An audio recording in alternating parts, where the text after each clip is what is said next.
Sébastien Krebs. Et pour mieux choisir votre livre de l'été, on retrouve à 6h21 Stéphane Place avec sa chronique littéraire. Ouais, qu'est-ce qu'on bouquine aujourd'hui ?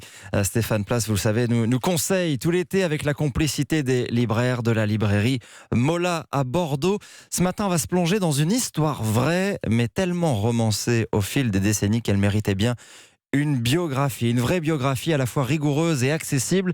Vidocq, voilà un nom qui vous dit forcément quelque chose, mais que savez-vous vraiment de lui? C'est ce que vous propose d'apprendre le livre du jour, une bio signée Xavier Mauduit. Stéphane Place. Un fils de boulanger qui passe par le bagne avant de devenir chef de la police de sûreté puis détective privé. S'il y a bien un personnage qui nous fascine encore et toujours, 2 siècles après sa mort, c'est François Vidocq. Une existence trépidante, adaptée encore l'an dernier sur grand écran dans L'Empereur de Paris.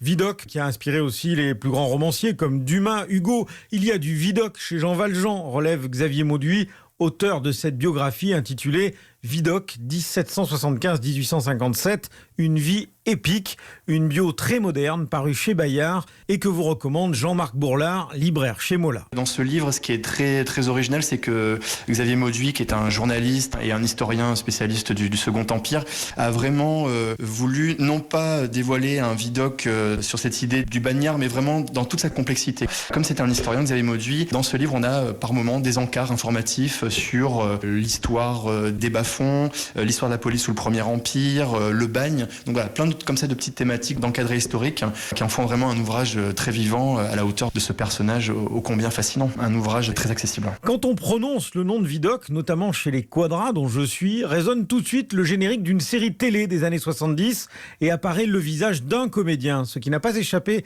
à Xavier Mauduit, auteur de cette biographie. Dans la mémoire de tout un chacun, Vidocq, c'est Claude Brasseur, les nouvelles aventures de Vidocq, la série télévisée. Mais en réalité, Vidocq est un personnage qui draine tout le 19e siècle parce que Vidocq, c'est Jean Valjean chez Victor Hugo, c'est Vautrin chez Balzac. C'est un personnage essentiel, Vidocq, pour comprendre l'imaginaire que les Français se sont construits autour de ce qu'on a pu appeler les bas-fonds, la police. Le roman policier naît au 19e siècle. Donc Vidocq est au cœur, en fait, de notre histoire. Il y a déjà eu des biographies sur Vidocq. Des biographies, souvent, qui laissaient la part belle à l'imagination. Et ça, on peut le mettre de côté parce que Vidocq est un personnage qui a réellement existé, qui a vécu une folle jeunesse en faisant plein de conneries, faut le dire. Et une micro-bêtise, un faux en écriture, l'a conduit au bagne. Ce qui a conduit dans sa vie une succession d'évasions. Et pour ne pas retourner dans cet enfer, Vidocq s'est mis au service de la police. Un homme bagnard qui devient chef de la police, mais qui ne fait pas que ça. C'est le premier à mettre en place une agence de détectives privés en France en 1832. Vidocq a écrit des mémoires, il a inspiré les plus grands. Un auteur passionné par son sujet, cette biographie de Vidocq, dont vous apprécierez le rythme, est très agréable à lire. Merci Stéphane Place. Vidocq, une vie épique de Xavier Mauduit. C'est donc aux éditions Bayard Culture.